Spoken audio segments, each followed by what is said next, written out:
Tamil Classroom SL YouTube channel එකට ඔබ ආදරෙන් පිළිගන්නවා. පහුගිය දවස්වල අපිට වීඩියෝස් දාගන්න බැරි වුණා. මේ අද දවස් අපි බලමු නැවත අලුත් පාඩමකින් අපි යමුවෙමු. අද දවස් බලමු අපි මොකක්ද ඉගෙන ගන්න යන්නේ කියලා.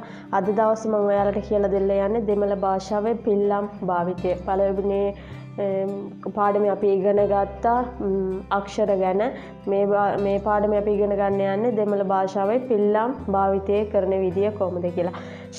සිංහල භාෂාවේ වගේම දෙමළ භාෂාවෙනුත් පිල්ලම් භාවිතය වෙනවා. සිංහල භාෂාවට සමානව දෙමළ භාෂාවෙනුත් පිල්ලම් භාවිතය වෙනවා.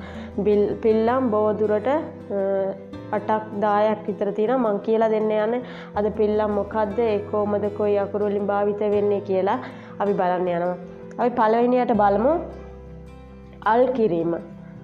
අල් කිරීම කියලා කියන්නේ දෙමළෙන් මුට්ටුපුල්ලි. මුට්ටුපුල්ලි.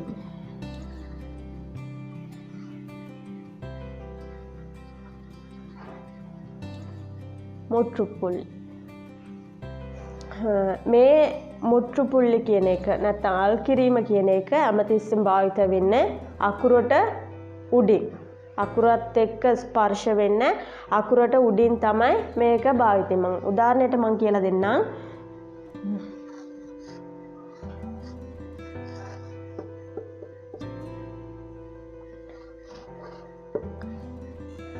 up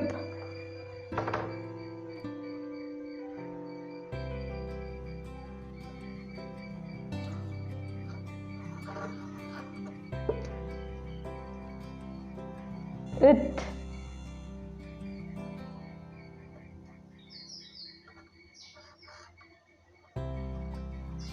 it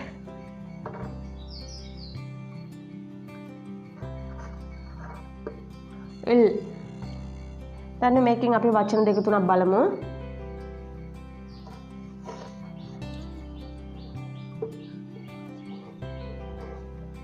අප්පා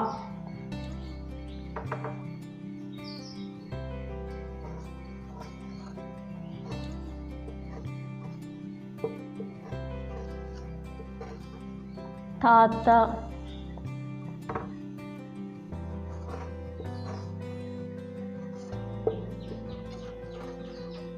පාටි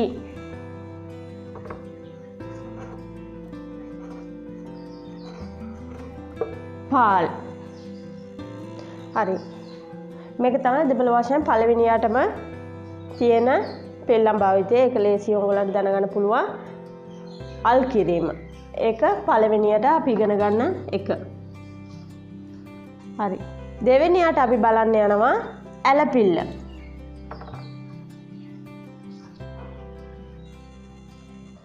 හරි. දෙවෙනි එක අපි බලන්න යන්නේ ඇලපිල්ල.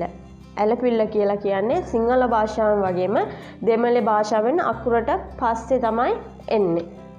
ඒක උදාහරණයක් බලමු ඒ කොහොමද කියලා. ඇලපිල්ල මෙන්න මේම තමයි ලියන්නේ. දෙමළෙන් මේකට කියනවා අරවු. මේකට කියන්නේ මුට්ටුපුල්ලි. මේකට කියන්නේ අරවු. හරි.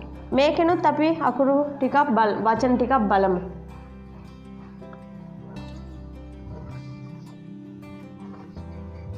කාගම්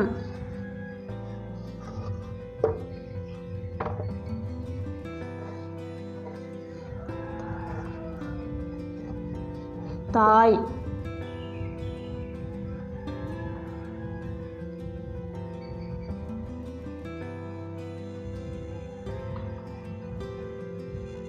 හරි. අපි මේ වචන දෙක මේක මගලන් පේනවා සිංහල භාෂාවෙත් මේ වගේ තමයි තියෙන්නේ. අකුරෙන් පස්සේ තමයි ඇලපිල්ල භාවිත වෙන්නේ. දෙමළ භාෂාව වුණොත් ඒ වගේ තමයි අකුරට පස්සේ තමයි ඇලපිල්ල භාවිතය වෙන්නේ. හරි. තුන්වෙනියට අපි බලන්න යනවා ස්පිල්ල. ස්පිල්ල.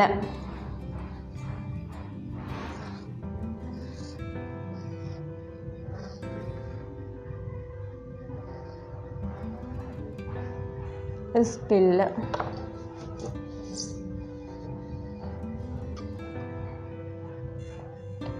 හරි.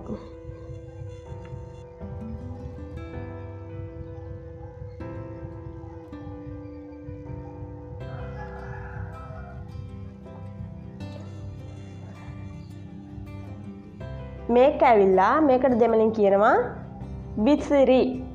විසිරි කියලා. මේක භාවිතය වෙන්නේ අකුරට උඩින් අකුරත් එක්ක ස්පර්ශ වෙලා තමයි මේක භාවිතය වෙන්නේ. මේ ස්පෙල්ල භාවිතය වෙන්නේ අකුරට උඩින් අකුරත් එක්ක ස්පර්ශ වෙලා. හරි අපි ඒකට වචන අකුරු ටිකක් බලමු.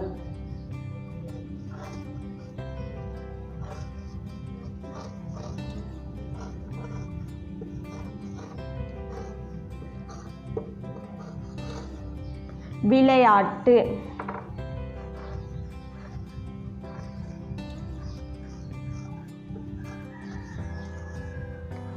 கிணறு තේරෙනවනේ ඔයගලන්ට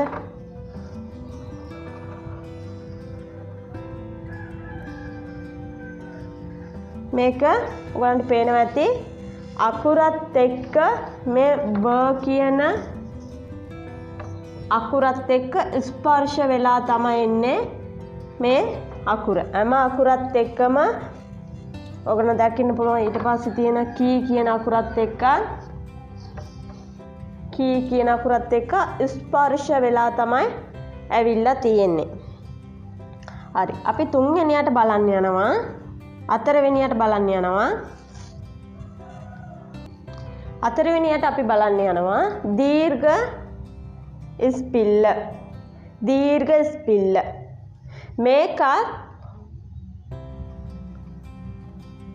මේකත් භාවිතය වෙන්නේ අකුරට උඩින් අපි පළවෙනියට තුන්වෙනියට බැලුවා වගේ අකුරට උඩින් අකුරත් එක්ක ස්පර්ශ වෙලා තමයි මේක එන්නේ දීර්ඝ ස්පිල්ල. මේකට කියන්නේ සුලි විසිරි.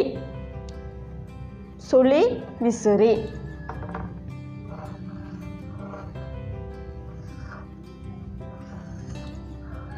සුලි විසිරි.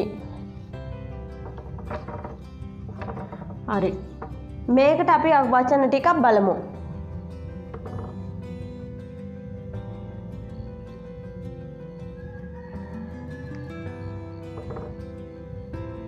வீணை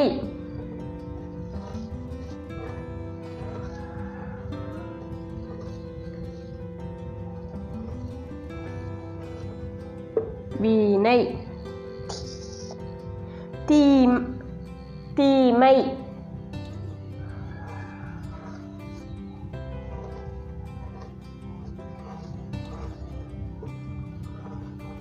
තීමයි.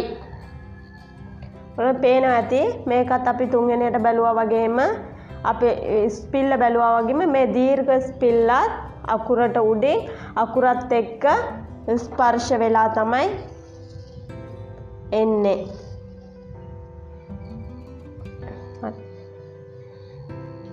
ඊට පස්සේ අපි බලන්න යනවා.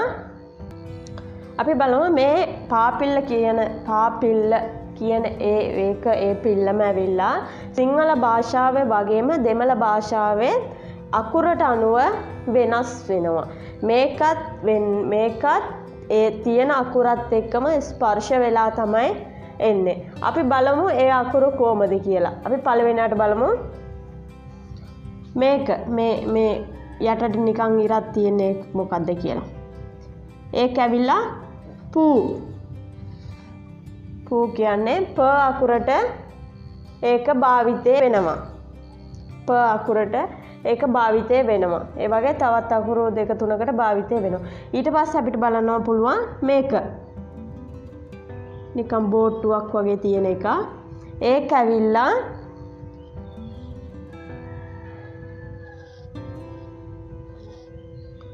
කූ.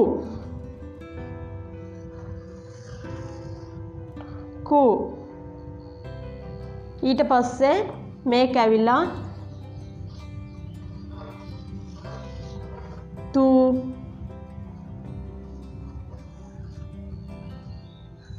නු.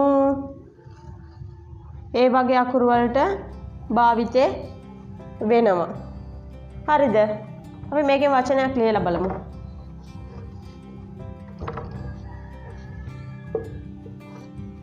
පුත්තහම්.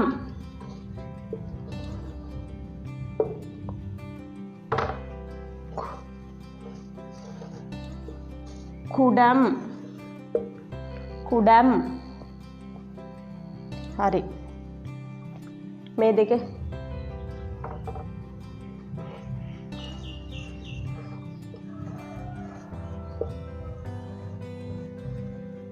තුන්බම් තුන්බම් හරි ඔයගලන්ට පේනවා ඇති මේ ඒ කියන්නේ මේක මේ පාපිල්ල මේක සිංහල දෙමළෙන් කියන්නේ කුරිල් වාල් කුරි මේකට දෙමළෙන් කියන්නේ කුරිල් වාල් කුරි මේක ඇවිල්ලා ඔයගලන්ට පේනවා අකුරත් එක්කම ස්පර්ශ වෙලා තමයි තියෙන්නේ සිංහල භාෂාව වගේම දෙමළ භාෂාවනොත් මේවා අකුරෙත් එක්කම ස්පර්ශ වෙලා තමයි තියෙන්නේ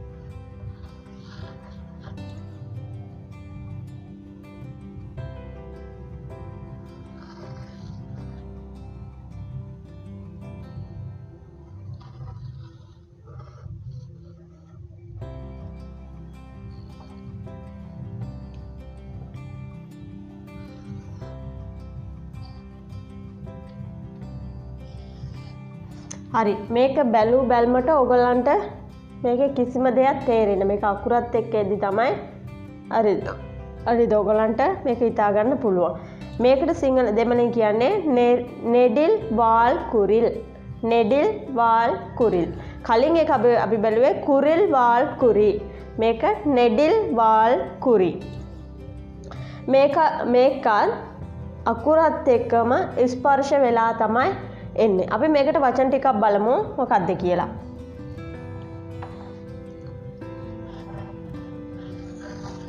පූ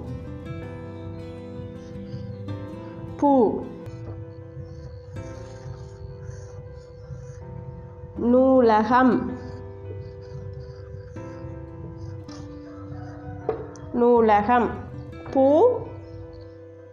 පූ නූලகம் පේනවා ඇති මේක අකුරත් එක්කම ස්පර්ශ වෙලා තමයි ඇවිල්ලා තියෙන්නේ මේකට කියන්නේ නෙඩිල් වාල් කුරි නෙඩිල් වාල් කුරිල් එකෙන් තුනක් තියෙනවා මේක අකුරට අනුව මේක කලින් බැලුවා වගේ මේක අකුරට අනුව වෙනස් වෙනවා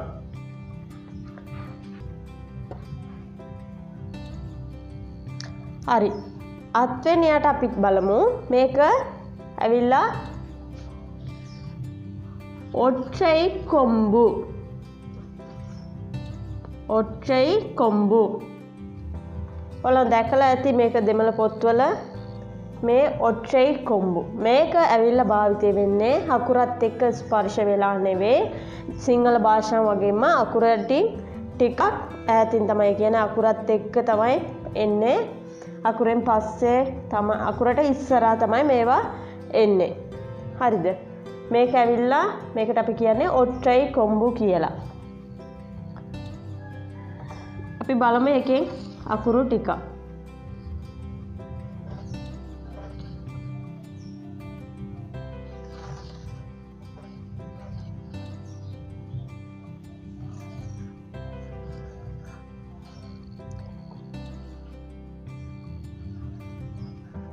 ඔයාලට පේනවා ඇති මේ තියෙන මේ ඔට්ටයි කොම්බු මේ ටික ඇවිල්ලා අකුරත් එක්ක ස්පර්ශ වෙලා නෙවෙයි ඇවිල්ලා තියෙන්නේ අකුරට කලින් මේ ටික ඇවිල්ලා ඒකට අපි කියන්නේ ඔට්ටයි කොම්බු කියලා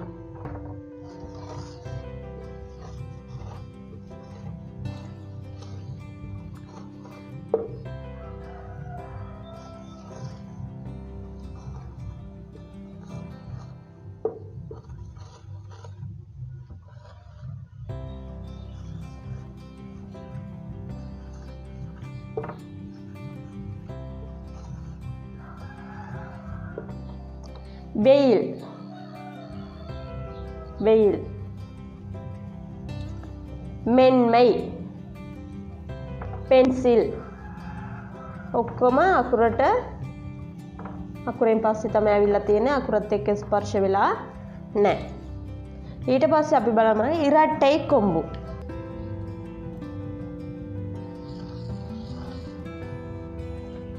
මේකට අපි කියන්නේ ඉරට්ටයි කොම්බු. ඉරට්ටයි කොම්බු. මේකත් අකුරට ඉස්සරහින් තමයි භාවිතය වෙන්නේ. අකුරෙන් පස්සේ නෙමෙයි අකුරට ඉස්සරහින් අකුරත් එක්ක ස්පර්ශ වෙලා තමයි ස්පර්ශ වෙන්නේ නැතුව තමයි මේක භාවිතය වෙන්නේ අකුරට කලින්. කේ තේ පේ කේ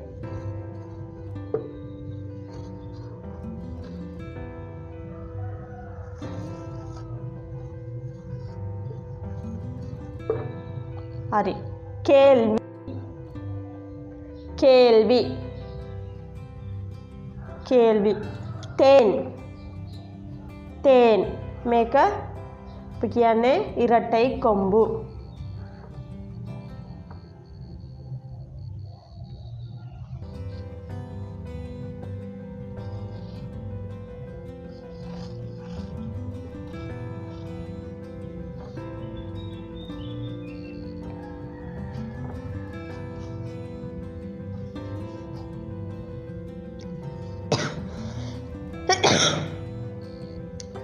මේකට අපි කියන්නේ සංගුලි කොම්බු. සංගුලි කොම්බුව. මේක ඇවිල්ලා මේක තියෙන විශේෂත්වය තමයි මේක අකුරේ උස්සයට තමයි මේක ලියවෙන්නේ. උදාහරණයට අපි බලමු. කයි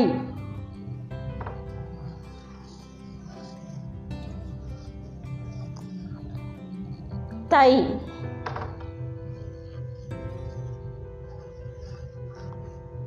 වයි.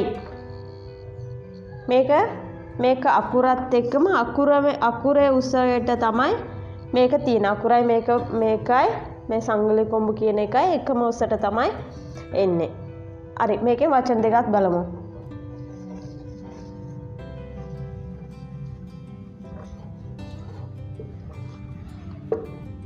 තයියල්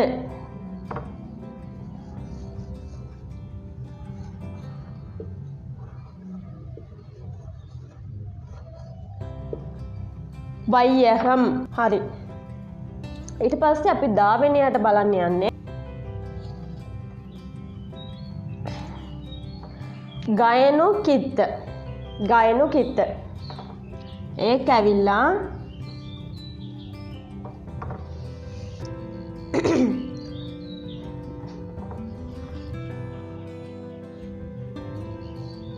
මේක ඇවිල්ලා ගයනු කිත්ත. දෙමළෙන් කියන්නේ කොම්බු ලැහරම්. කොම්බු ලැහරම්. හරි. මේක භාවිතය වෙන ගොඩාක් අඩුයි. සමහර වචන වලට විතරයි භාවිතය වෙන්නේ. බලමු ඒ මොකක්ද කියලා. මේක භාවිතය වෙන්නේ මෙන්න මේමයි. පළවෙනියට කොම්බුවයි. ඊට පස්සේ අපිට ඕන ඒ අකුරයි. ඊට පස්සේ මේක ලයිනු කිත්ත කියන මේ අකුර තමයි භාවිතය වෙන්නේ. මම පේනවා ඇති මෙතනින් අකුරු 3ක් තියෙනවා. අපිට ඕනේ ප අකුරෙන් පව්.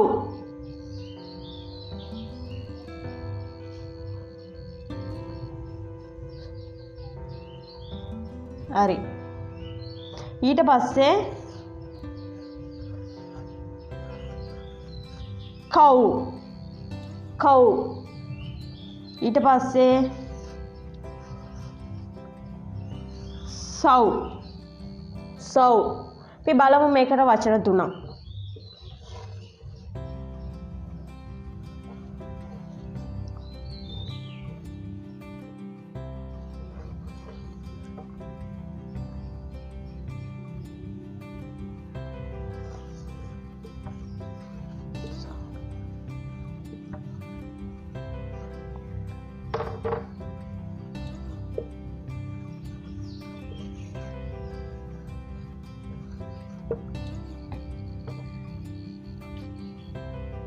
කෞපි. සෞභාග්‍යම්.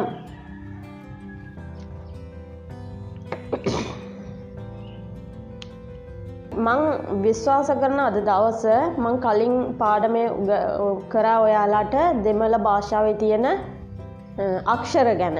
ඒ අක්ෂර කොහමද අපිට ලේසියෙන් දැනගන්න පුළුවන් කියන එක තමයි මම අද ඔයාලට කියලා දුන්නේ. අපිට කතා කරන්න ඕ වචනයක් ඉගෙන ගන්න කියව ගන්න අපිට අනිවාර්යෙන් ඕනේ. ඒකට උදව්වක් වශයෙන් තමයි අපි මේක දැනගෙන ඉන්නේ අපිට හොඳයි. ඒක තමයි දෙමළ භාෂාවේ පිල්ලම් ටික. ඒ පිල්ලම් ටික දැනගත්තා නම් දෙමළ භාෂාවෙන් වගේම සිංහල භාෂාවේ මේ දෙකම පිල්ලම් භාවිතය කියන්නේ සමානයි. ඔයගොල්ලෝ දෙමළ භාෂාවේ තියෙන පිල්ලම් ටික අරියට දැනගත්තා නම් ඔයගලන්ට පුළුවන් ලේසියෙන් වචනයක් ඔයගලන්ට ඉගෙන ගන්න. ඒ කියන්නේ දැන් උදාහරණයට මම කියලා දෙන ආපෞසරයක්.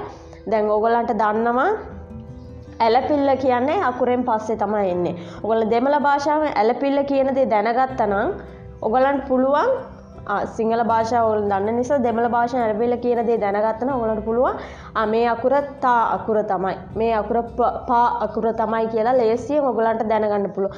ඔයගොල්ලෝ විශේෂයෙන් මේ පිල්ලම් ටික මතකයේ තබා ගන්න ඔයගලන් එතකොට ඔයගලන් පුළුවන් මම ඉදිරියට කරන පාඩම් ටිකත් ඔයගලන්ට ලේසියෙන් පාස්වෙන් ඉගෙන ගන්න. මේ ටික දැනගත්තා නම් ඔයගලන්ට ඕන වචනයක් ඕන අකුරක් ඔයගලන්ට පුළුවන් විදියට ඉගෙන ගන්න පුළුවන්.